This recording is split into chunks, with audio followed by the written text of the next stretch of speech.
GoPro काय माहिती व्यवस्थित चार्ज केलेलो मी, पण ऑनच नाही होत आहे, दाबून ठेवलं तरी.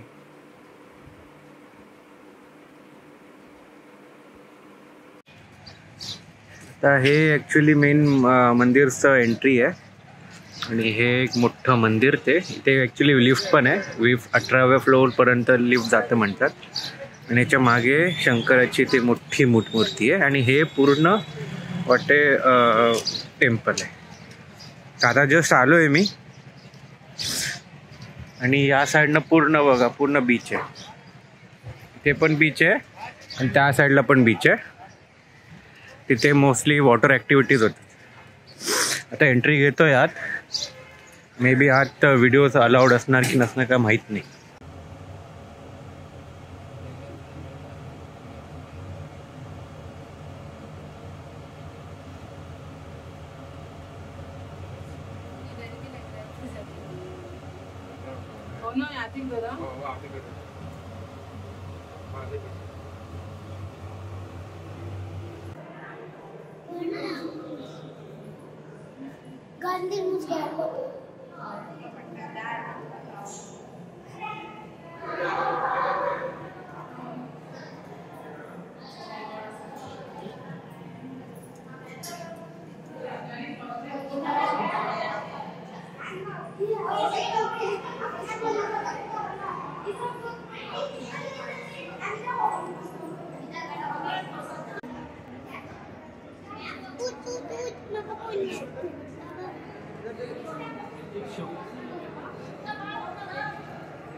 आता मंदिरातून जाऊन आलो आहे आम्ही त्या साईडला.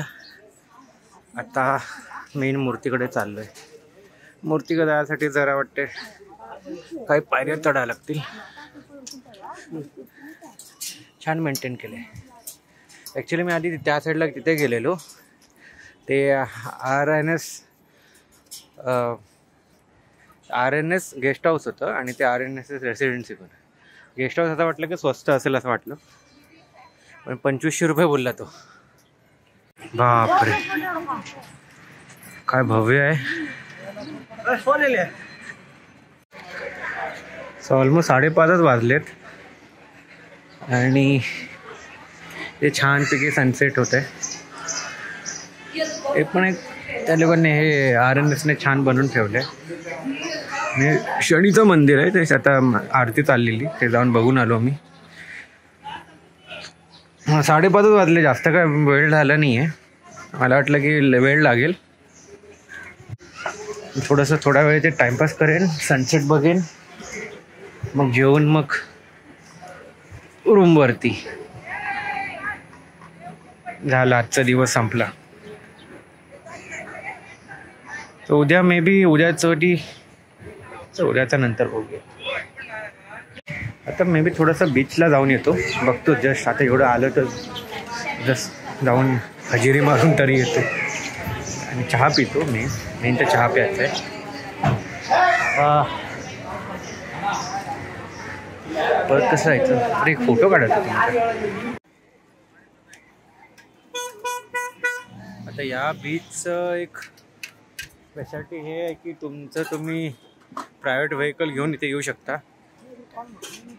म्हणून लोक आपले स्वतःचे व्हेकल, गाड्या, 2 व्हीलर ते घेऊन मस्त की फिरतात आहे. पण आता जेव्हा वाळूमुळे अडकलं तर मग काय करणार हे तेच बघतील वाटते. तिकडे वॉटर ॲक्टिव्हिटीज होतात, स्कुबा डायव्हिंग ते सगळं ते वाटते. त्याची स्पेशालिटी त्याचेच बोट्स आहेत. आणि इथून लांबून बघा हे असं दिसतं, छान दिसतंय. ते बरेच छोटे छोटे शॅक पण आहेत.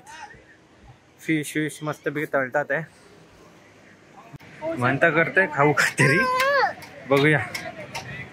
थोडंसं राऊंड मारून घेतो, नंतर मग विचार करतो काय खायचं. ते एक चांगलं आहे की ते नेटवर्क आहे, वोडाफोनला नेटवर्क आहे, तर गुगल पे करू शकतो आपण. आता मी आहे नायक फिशलँड रेस्टॉरंटमध्ये.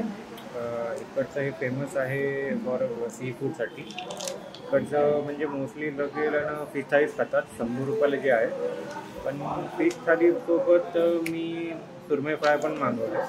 सुरमई तवा fry which is around 300 something, 375, 345. तर हे आजचं म्हणजे राईडचं शेवटचं मील आहे. आता डायरेक्ट मग उद्या म्हणजे घरी किंवा जिथे पण जाईल. म्हटलं की आज जरा चांगलंच खाऊया. चांगलंच म्हणजे इकडचं जर ऑथेंटिक खाऊया कसं आहे इकडचं. येऊ द्या कसं आहे वाटतं. ॲक्च्युली आज जास्त गर्दी नाही आहे, नाहीतर हे म्हणतात की फुल पॅक असतं. आता समथिंग अराउंड 8च वाजले आणि ॲक्च्युली सीझन नाही वाटते म्हणून एवढं गर्दी नाही आहे इकडे.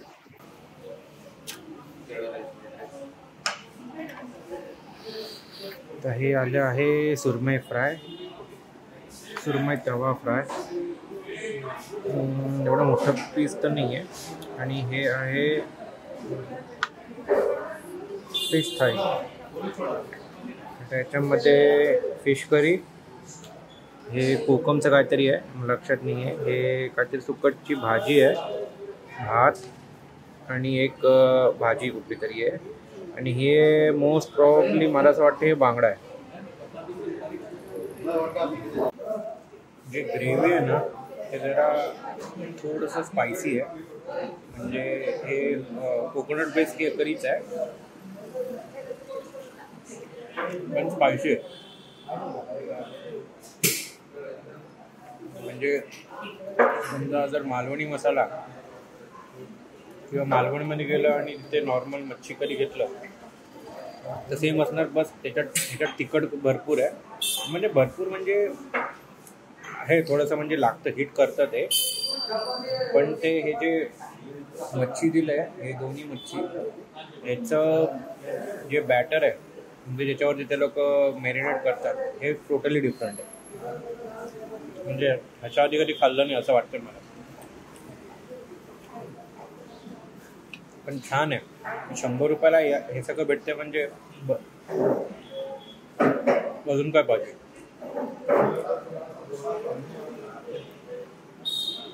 आता मन नाही करत आहे बोलत बोलत खायचं, पटकन खाऊन संपवून झोपायचा विचार करतो.